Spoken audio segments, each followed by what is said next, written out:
Question of the day, what is your favorite mechanic in the mundane themed game? So if you're thinking of Agricola right now, what is your favorite farming type mechanic? Or whatever it is, for me, Tricarion, more that mundane thing. I love the actual tricks themselves. What is your favorite part of a mundane themed game? Let me know in the comments below, because we're going to talk about one today in a theme that hasn't been done a lot. This is Zoom in Barcelona. I'm not sure if that's Zoom in Barcelona or Zoom in Barcelona. Well, there's no comma, so I doubt that. But point is, this is a game all about going around Barcelona, Spain, and taking photographs, and whoever has the best photographs at the end of the game wins the game. Interesting theme. Let's take a look, see how this one plays on the table. We'll come back up, talk final thoughts, and all that sort of stuff. I'll admit that was corny, but I was just thinking of The Office. Anyway, let's do that right now.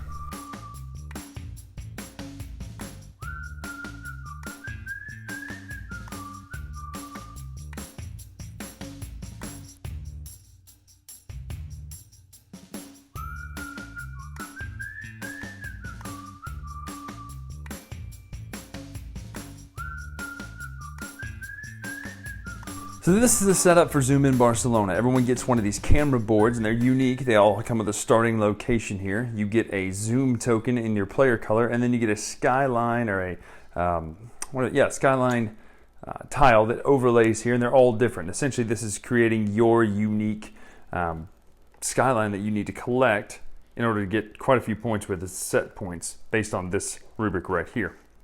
The more you get, the more points you get. What you're going to be doing is going around Barcelona and taking pictures of different locations.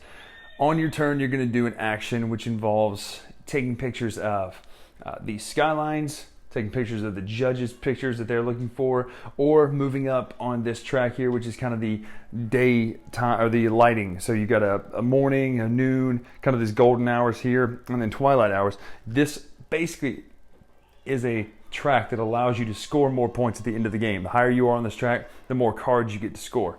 The way you collect the cards is you be in the location that the card requires, and then I'll see if I can show you here, and then you take that picture. So this is 6 on the board with the star, so it's this purple area down here. I'm sure these zones are called something in Barcelona. Never been there, I've always wanted to go. But that space 6 would be right here. If you are on space 6 here, and you spend your action to take a picture, you can take that card. And at the end of the game, these cards are worth 3 points plus 1 for each of these types of additional point tokens. Now, these change every time you play the game. These could be things based on symbols on the cards. It could be based on the background of the card, things like water in the picture or trees in the picture. You're going to move at minimum 2 spaces and then take one of those actions I just mentioned, either the skylines or the track or the pictures here. Or you can land on this space, which will allow you to get more of these travel cards, which are essentially ways that move faster. So if you spin one of these travel cards, you can move the numbers of spaces listed on it as opposed to just the base 2. You can also use the metro system as an action where if you land here, your action can be to move to any other metro that's unoccupied on the board. This will help you get closer to the places you need to get to in order to get those points at the end of the game. In order to move up these lighting tracks, you have to be on this specific location to get that picture. And then the last type of action is the dragon. Apparently there are dragon statues all around Barcelona.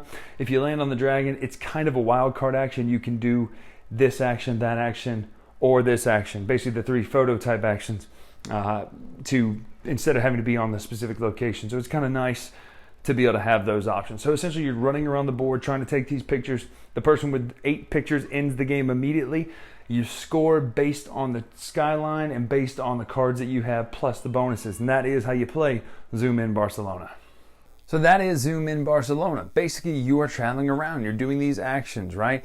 You're going around the board. You're collecting these pictures. It's kind of a pick up and collect versus a pick up and deliver. But it's about pictures. Now, I loved Pokemon Snap. It's probably my favorite Pokemon game of all time. You're not capturing Pokemon, you're capturing pictures of Pokemon. So this one actually, as soon as I saw it in Tom's box, Tom will send me a box every once in a while just of random stuff that is overflowing the Dice Tower shells, and it could be fantastic, could be terrible stuff. You never know until you dive in and get into the game. This one showed up, and I saw the theme, and I thought, that's interesting, right? So opened it up, played it. You saw how to play it just a minute ago. And at first I thought, this is going to be kind of boring, right? Really liked this one. Actually, this is a keeper for me. I really enjoyed how you go around the board and it's quick, especially at 2 players. This game just moves so fast, moving around the board, collecting the pictures you need to collect and quickly doing it. I love it because it's deterministic. You know, it's not a roll and move or anything like that. You're literally moving across the board and there are ways to mitigate places to get there faster with kind of fast travel options. That's really cool. But let's talk how we normally break this down. Art, presentation. I really didn't think I was going to like the way the board looked at first. When I first looked at it, it felt kind of flat, which you've heard me critique games for, right? I mean, we've got maps all over the place. This is, remember traveling?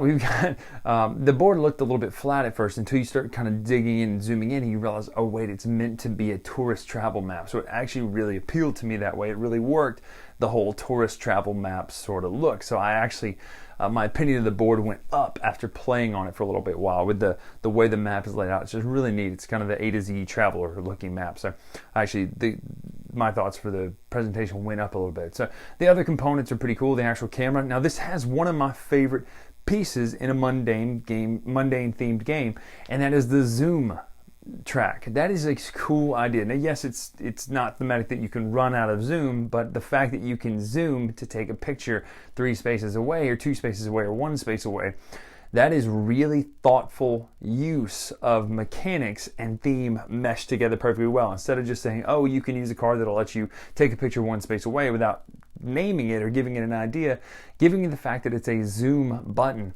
That is so smart and really won me over. The idea that, wait a minute, if I'm 2 spaces away, I can take a picture of it by zooming in. It's silly, it's simple, but that's when theme and mechanic melts together so well, and they did a fantastic job. Just that little mechanic alone was enough to go, okay, really a lot of thought's been put in this game. Moving around, collecting them, it is neat. I really like the thing I like about the way it looks. I love the presentation of the cards themselves, all being different buildings, and the pictures on the cards match up to the places on the map, so it's really well done. I love any kind of game that is all about learning and getting me excited about the subject. You know, when you play Twilight Struggle, I get excited about the Cold War and listen to like the What We Saw that Bill Whittle's got going on, or the Dan Carlin hardcore history stuff. It makes me zoom in, right, and zone in. When I play parks, it's the same way. I want to go to these national parks.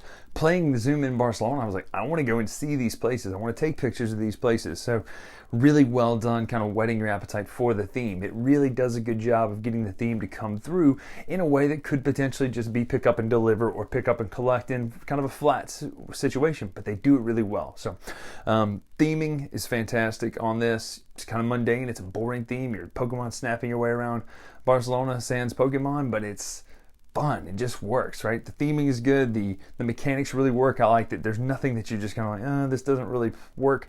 You always feel like an action's pretty good on your turn, even if it means just holding it. I mean, very rarely do you go, I have nothing I really need to do. There's something you can do that's going to get you in position 1 turn away to do something better. So I like the way the scores compound, whether it be the skyscrapers or the skyline. I like the way you can go around and collect, better cards, making them 5 points apiece as opposed to 3 points apiece. If you can go around and find the ones that match those 2 symbols. I like that those 2 symbols change every time, whether it be a symbol or a thing on the card. I like that it's not just about symbols on the card, it's about actual art on the card, which tells you that there was some thought into the graphic design, and I always enjoy that sort of thing. So Zoom in Barcelona is a big win for me. If you can go find this is a quick, fun, light game all about zooming across Barcelona, zooming in across Barcelona, taking pictures. Neat, well done, theme looks good, mechanics play well, fun stuff. Check out Zoom in Barcelona. I'm Brian Drake here on the Dice Tower. Make sure to follow us on Twitter, Instagram at Dice Tower Brian. Until next time,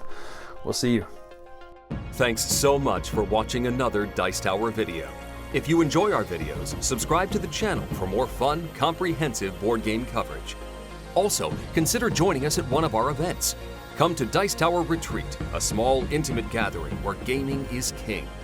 Join us for Dice Tower Cruise, the largest board game cruise. Attend Dice Tower West in Las Vegas for gaming fun on the West Coast, or Dice Tower East in Orlando in sunny Florida. Dice Tower Conventions, the friendliest gaming conventions on Earth. I'm Eric Summerer, and you've been watching The Dice Tower.